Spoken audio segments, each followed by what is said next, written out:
Welcome to Red Fracture TV. I, as always, am your host, Sean Chappell. This week officially marks the end of my 12th week of being self-employed.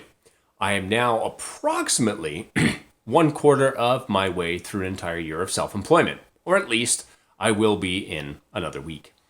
I think 13 officially marks one quarter of a year. An auspicious number, that 13, one that I'm quite partial to, of course. I was born on the 13th. I have the entire Friday the 13th horror series on VHS, no less, even Jason 10. And I'll be pitching for my grant on Thursday the 13th. Coincidence? Let's get to the juicy stuff, shall we?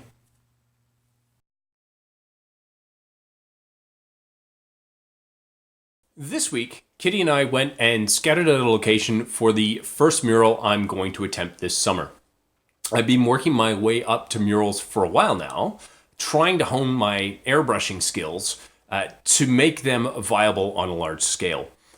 But with the way I'm using it, I don't think that's going to be as feasible as I first believed. I think I'm going to be doing a lot of blocking in of colors and shapes with brushes and rollers first, and then using my airbrush to shade, highlight the design to bring it all together, really. It's completely doable, but I'm going to need to practice, of course. The billboard I'm looking to revamp is at the corner of Myers Road and Cheese Factory Road in Galt, in the south end of Cambridge. I noticed it 2 years ago when dropping off artwork to a very special client. Hi, Tanya. As you can see from the picture here, it's a special signboard, and while I love the message on it wholeheartedly, it desperately needs an artist's reimagining. In conjunction with my idea for tarting up the site, I have applied for funding to produce it. Writing one grant only took forever, so why not apply for another one, right? An email came into my inbox for Arts Connect Cambridge, a granting agency that supplies funding to artistic projects that have a community aspect to them. They've supported playwrights, dance troupes, and even the local graffiti jam, where Ian Cools purchased spray paint so we could paint the walls in loud colors down in Hespeler Village. It was really fun. Our reconnoiter of the site showed serious wood rot in the timbers in the back of the sign, and the 4x8 sheets will also need to be replaced, but the posts in the ground are still solid. A grant would pay for all the necessities to put it back together, paint, and it would pay for me to do it. Not such a bad plan, if I can get it to work. I contacted the city 3 times now to see if anyone owns the sign, but no one has gotten back to me.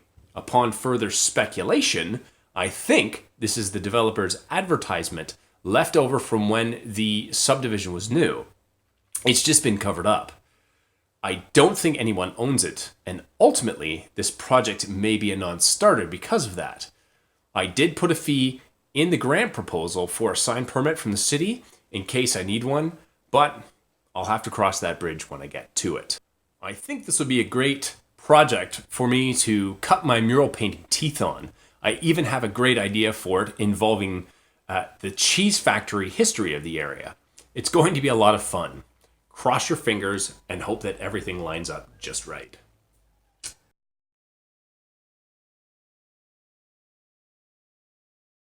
In my previous video, I talked about ordering in cards for Honeybomb from a group out of the US called Print and Play. Kitty and I had Sabrina over to the house, and we did an unboxing. We found all 16 packs of Honeybomb cards, fully punched out and individually bagged.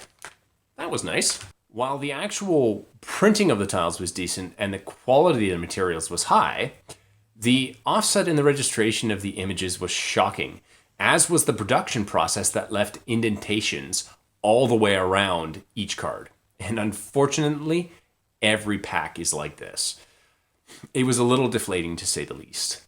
Now, before we committed to the purchase, we did read a disclaimer on the site saying that the process could have as much as a 2mm offset in the registration.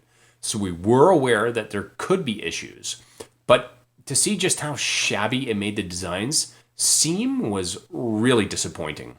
This is a clear case of buyer beware. After chatting with their customer service department, which was stellar throughout the whole process, by the way, I can't fault them at all, we really didn't have any legs to stand on to get anything reprinted, not without paying again.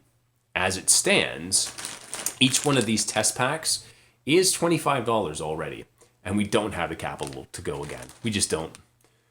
Ultimately, these are only tester packs, and we expect to make quite a few changes to the art and design of Honey Bomb as people test play. But first impressions do matter, and we'd hope to present something a bit more professional to our test groups on our first outing. C'est la vie. Wah, wah. We'll have to make do. Our first test play night is at the Board Game Cafe at the Hespeler Library on the 6th of February, and then we'll be heading to the Dragon in Guelph on February 15th. So things are lining up. It's nice. Regardless of how the cards look, I personally can't wait for people to sit and test out our baby. It's exciting to see people having fun with something you created. I'm really looking forward to it. Maybe we'll see you there.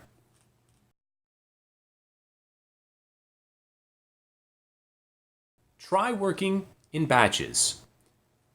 As I approach the end of approximately 3 months of self-directed business building, I'm starting to realize that I need to continue finding efficiencies in the use of my time.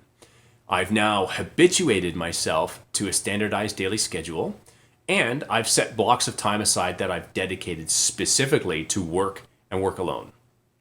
But I'm finding that I'm still not getting as much done as I'd like, and part of the problem is that I'm not working on one thing at a time. I might do a little bit of painting, then a little bit of website development, then a little bit of email, and so on. I'm acting reactively instead of proactively, and it's hurting my productivity. In a lot of the books I listen to, they talk a lot about the idea of setting aside whole days to get one thing done and one alone. That might be meetings with clients, or designing a new website, or cleaning out your email inbox. Whatever it is that you need to get done, if you have like-minded tasks that you can lump together and do all at once, do that. That is the advice. So, in keeping with this advice, for the month of February, I'm going to be dedicated to painting. And that will be my emphasis. That is why I created Red Fracture in the first place, to do my art. So, in order to facilitate this objective, I will batch my painting plans for the entire month in advance. Everything drawn up, everything on boards, ready to go by the end of tomorrow. Then I will attempt to put together 4 new paintings and 4 new sketch covers by dedicating not 1 or 2 sections of my workday to painting, but whole days instead. The same goes for website design, blog posts, video editing, etc. Whole days dedicated to one task and getting as much done as I possibly can. Try working in batches. The conventional wisdom is that the technique works, and smarter, richer people than me have used it to their benefit. I think it's time to give it a try. I'll let you know how it goes. For now, that is all. Thanks for watching.